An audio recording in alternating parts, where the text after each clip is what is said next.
Welcome back to the channel.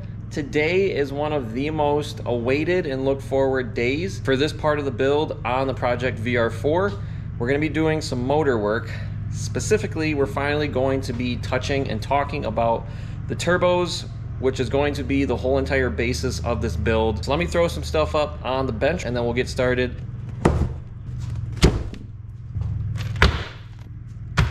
As you can see, pretty much answers the question of what brand. I decided to go with a set of Arashi turbos for this.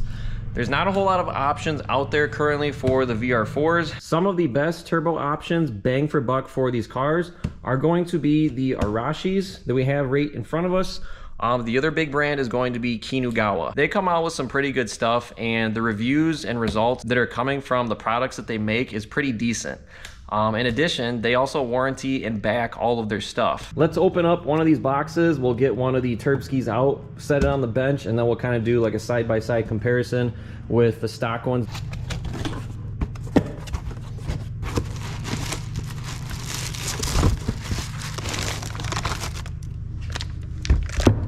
Packaging for these is definitely on point.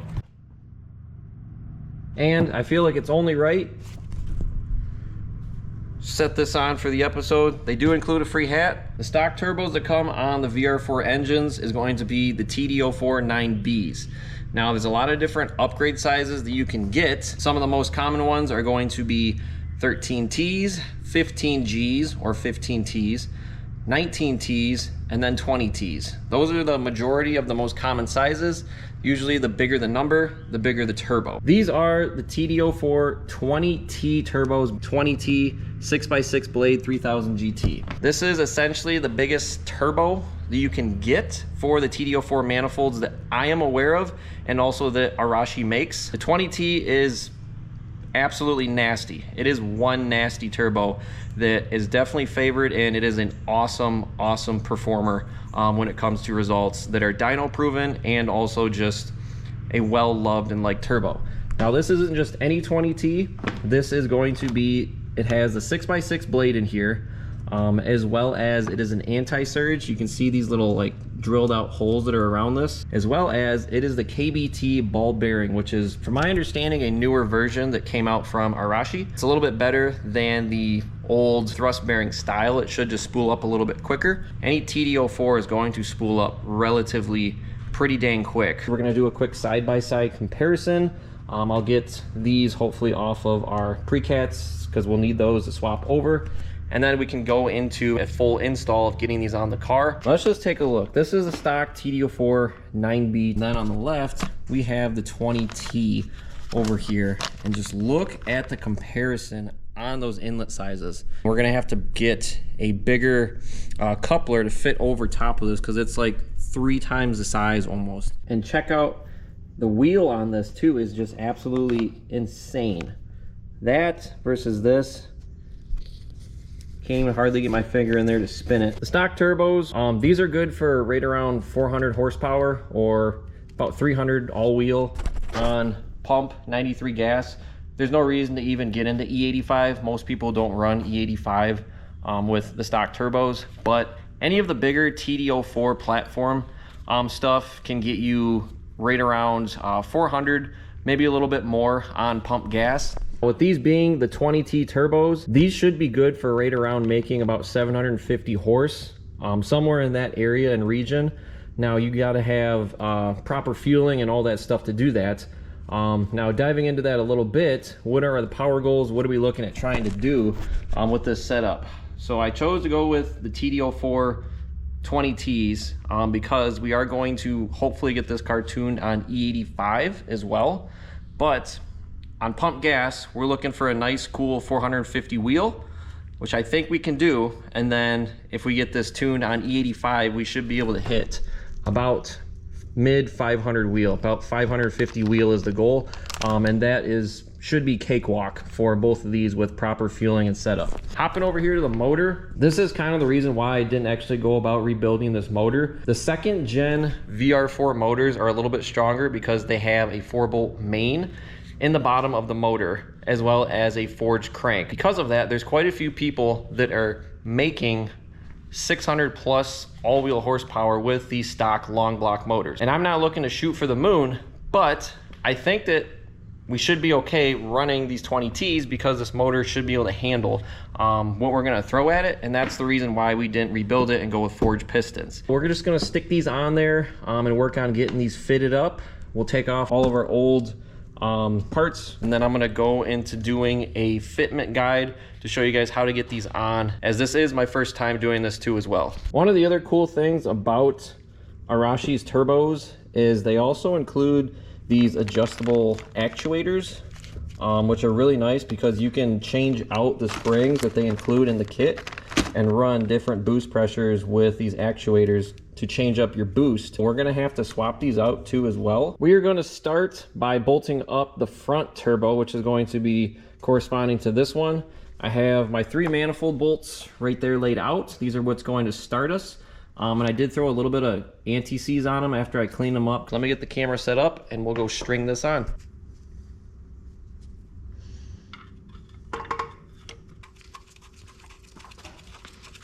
I was able to get the front turbo on. Now the issue that we're having is, if you look at the side, this is sticking way back and going way back. We need to reclock this turbo and move this forward so it's kind of going forward at a lot more of an angle, because right now it's for sure, once we put this bottom lower motor mount on, it's going to be running into that, and we may need to notch it. I just have it sitting on the floor right there, but it's able to clear. The oil line's fine.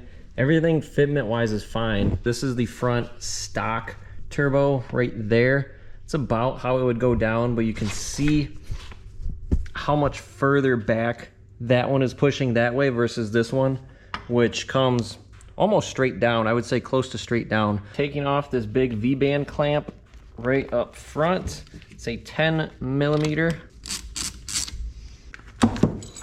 And the whole entire band should come right off. We're also gonna get our oil line back off that we just had because it's in the way. We'll take off this clip right here for the actuator. Just needle nose. Go ahead and give this a pull. That'll come off, and then we can lift our arm up and over to clear. And this is what the 2 housings look like separated. You can see there's a little dowel pin that matches up and mates into this once that goes back on. So that does keep this section aligned with all your fittings and whatnot. And then on the top side of this, there's just 2 little holes. You want to take a set of snap ring pliers. We're gonna get in there, pinch it, and then we can hold this while we go ahead and move the actual part, and this is how we can clock it. So we're gonna clock this out. I just completely popped the C-clip or the circlip out of there, and now you can see we now have access to spin this around. We're gonna try to get this as close as we can how we like it, and then we'll go ahead and set the C-clip back in and then reinstall. Front turbo is bolted up after I just reclocked it and reinstalled it back together. You can now see that this is not going back into the motor nearly as much. It was probably at an angle going like that. Now it's almost straight up and down, I would say, but nonetheless I think this will be just fine. Now we're gonna get the front pre-cat onto this side. I did pick up a stud kit, so we have studs in order to run on this that are brand new, so we're not using the old ones.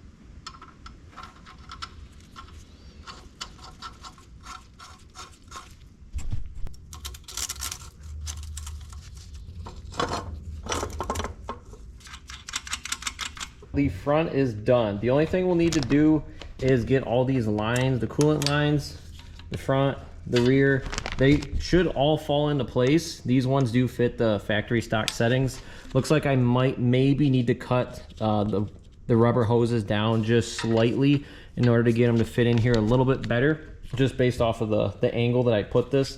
But you really shouldn't have too big of issues doing that. Oil line all in place. We are all good to go. Use your factory oil return line. It's a great line. There's nothing wrong with it. A lot of aftermarket ones will leak. We're just gonna do one real quick thing to finish up the front, is we need to add a new oil feed line to go to the top feed. This is the stock feed line right here. It goes to your oil filter housing over there, snakes on the back side of your block, and then goes over the top to that. I don't like any hard lines myself personally. So that's why we're gonna switch it up to a stainless line. This is Kinugwa's oil feed line for turbos. It works just fine for either stock or really any TD04. This flexible stainless hose just makes it so much easier to work with. And it's also a little bit thicker in diameter than your stock. This is like 4 AN and this is gonna be 6 AN, so you should be able to get more oil. Take the rear return line off so we can get this off the car too as well. It's a 17 millimeter. Be ready, it might have some oil coming out of it.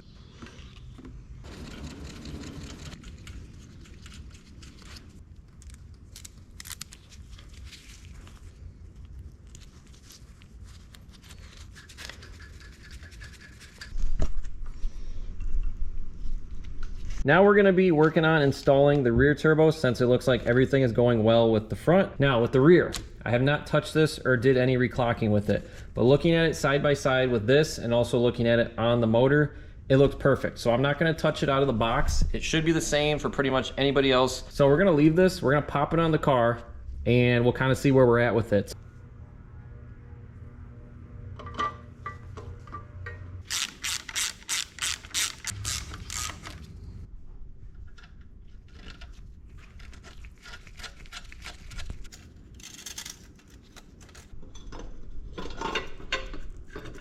The rear turbo installed on with additionally the pre-cat. Now I would recommend before you do install this to hook up the pre-cat with the turbo and then put it on all together as one unit. If you try to do this piece and then hook this up, bolt this piece down and then hook this piece up, you might have a hard time getting to some of these bolts. This nut on the backside, I did have to use a little bit of a slimmer profile one that it had already on it. It was just too tight with the backside. You can see there's hardly any room to get that on. The other weird thing too is this is an aftermarket pre-cat piece. It's actually a pretty decent quality piece. It's not the factory OEM. And I noticed when I took it off that the gasket that was used in between was a little bit different than on the front side. Now there's two different like gasket styles I've seen. You have one that's a multi-layer, like probably 4-layer thick metal, and then you have this thicker, just complete one solid unit piece right there. For whatever reason, this little multi-layer one, it seemed like it was too thin. So I switched it up to using this thicker gasket, and it seemed like it took up this gap in between a little bit better and spaced it out to where I was able to get this to sit on here a little bit more flush. We have the oil line, hangs over, goes, I have it on the back side of this bracket right there, comes over to the front, all good, nice and dandy. The front, or the coolant line that comes here in the front, it looks like it's gonna fall right into alignment, no issues with that or modifications necessary. And this comes to where we need to do a little bit of modifying with one of the coolant lines on this back side. So we'll get this bolt out and I'll show you what this one is gonna do. Try to set this flush on here. You can see we're hitting on the back side of this cold side of the turbo, and we can't quite make the gap that we need for this to sit flush. So we are gonna need to throw a couple of bends in this hose in order for this to bend and fully curve around in order for us to meet this, but still be able to get our bolt in there and sit this flush. I think what we need to do is we need to bend this section right here. We need to bend this part in so it can tuck in further. And then so that way we don't have this where it's not sitting flush. We'll need to take this section with this fitting, and we're gonna have to take this and kick this back out. So we're basically going to be flexing this part out, pulling it away, and we're gonna be taking this part right here and pushing this corner in. Thank God for AutoZone's rental tools. We're gonna try this pipe bender out. We'll probably hook this up in the vise and see what we can do for moving this.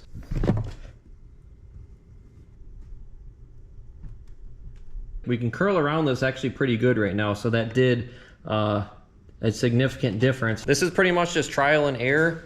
Try to move stuff back and forth, see what kind of works for you and how you can get it to fit. I'm gonna use a little bit of heat with the torch. We'll kind of hit this area right where we're gonna bend it, and then we'll tap this with a mallet and see if we can get this to move kind of without kinking it preferably.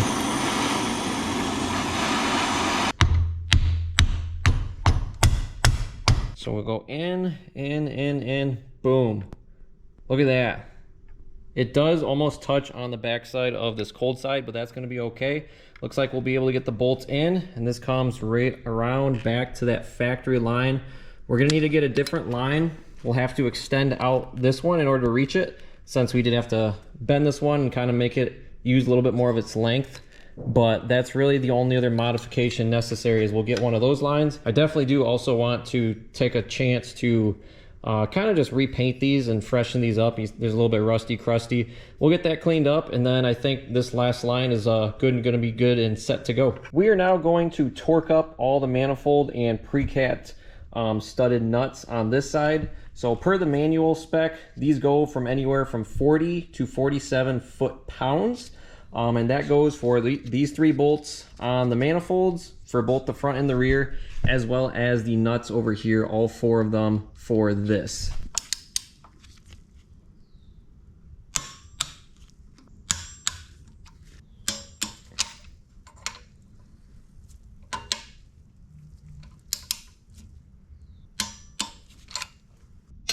I just torqued everything up on both the manifolds and these pre-cats. Now these ones on the rear, there is a couple of these nuts that are really hard to get into. Like there's just not any area to get your socket on these to really torque them down and get an exact torque spec on them. So just use a wrench or even like a crowfoot and just kind of use your best guess for what it is. Get it tight, but I mean, don't strip it out. Don't over tighten it. If you can't get the exact torque spec, it's not the end of the world, and it's also not worth breaking off a stud or a bolt. As long as it's tight, that gasket should seal. We are wrapped up on the torque specs. So now last thing we need to do is just get our new coolant lines that I just freshly painted up.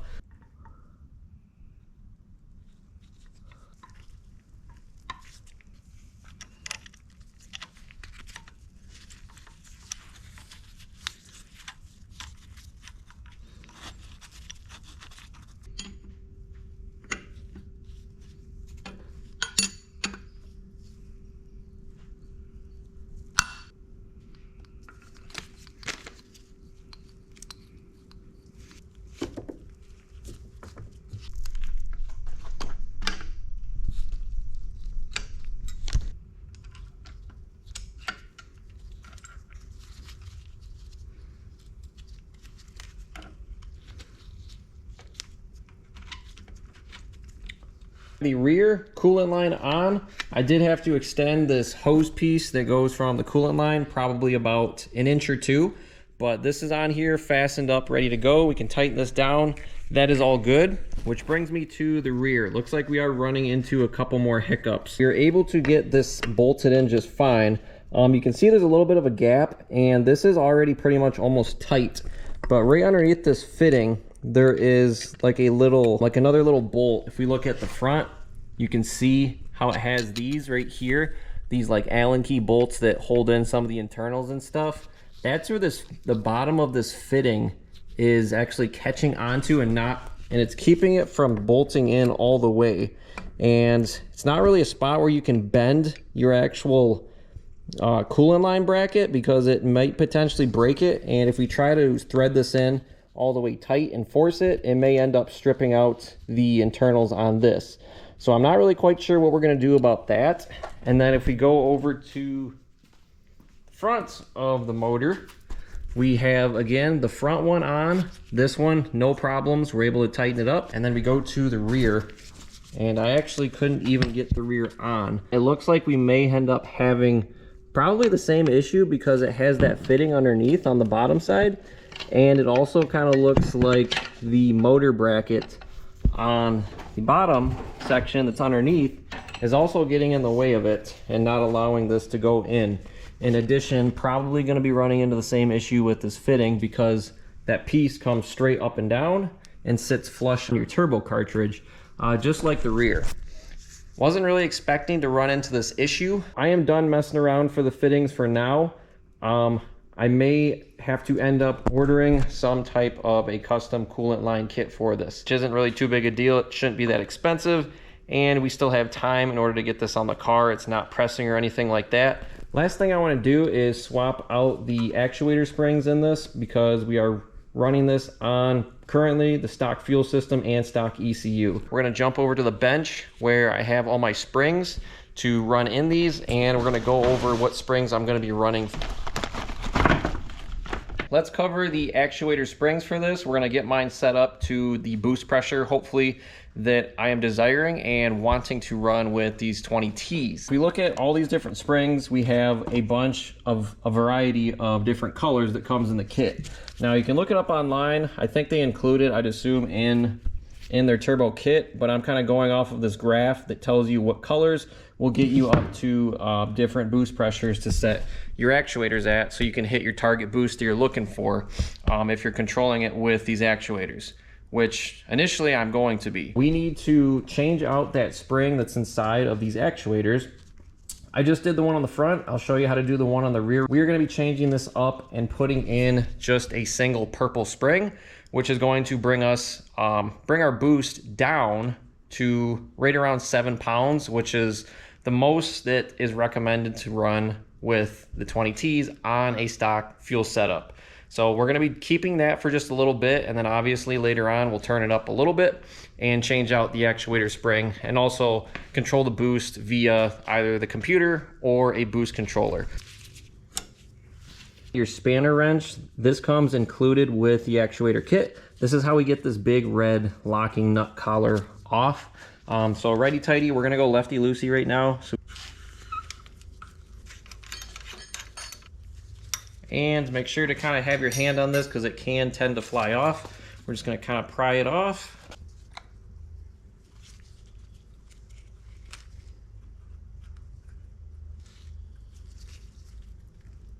Okay. Take the whole unit and we're just gonna feed it through the actuator.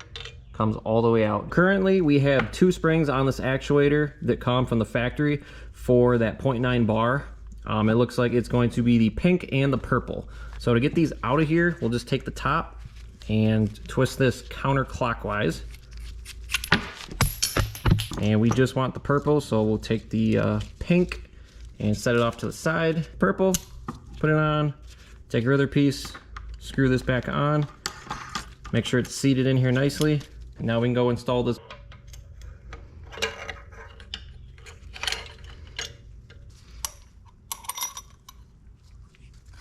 You might notice when you go to put your piece onto your arm, your actuator, that it might be too short or it might be too long now that we changed out the spring pressure in this. There's this little nut right on the bottom side. I already cracked it loose. This arm, you can twist this and spin this in and out. There's plenty of room for adjustability for lengthening this up a little bit. But what you want to do is take your wastegate actuator arm, fully put it into the closed position, which is all the way back towards your actuator, and then bring this over here, and we're gonna loosen this up until, loosen it or tighten it until it just falls over without pulling on it or putting any tension on it. So we'll find that 0 point. Looks like it's right there. All right, 0 point looks like it's right there. You want a little bit of tension put on this, so that way this is kind of started off with tension. You don't want this loose because then your actuator is going to stay open and not do its job. So we're gonna do 3 full turns on this, and I think that'll be enough to give us some tension on this for this to work. So make sure to do full turns. So we'll tighten this. It's half a turn, 1 turn, half a turn, 2, and that should be 3 right there. So now if we go to actually pull this on, you can see we need to pull this arm out now in order for us to get it on there, and we should have some preload. Clip this in. We are done with the install. That's gonna wrap up the TD04 20T Arashi Turbo. They're mounted up, everything is on there. It's pretty much set to go. We do need to order some water lines. This is pretty much gonna be it for this video. Until we get these in the car and I figure out the intercooler piping and all the routing and stuff. Hopefully you enjoyed the video. Like, comment, and subscribe.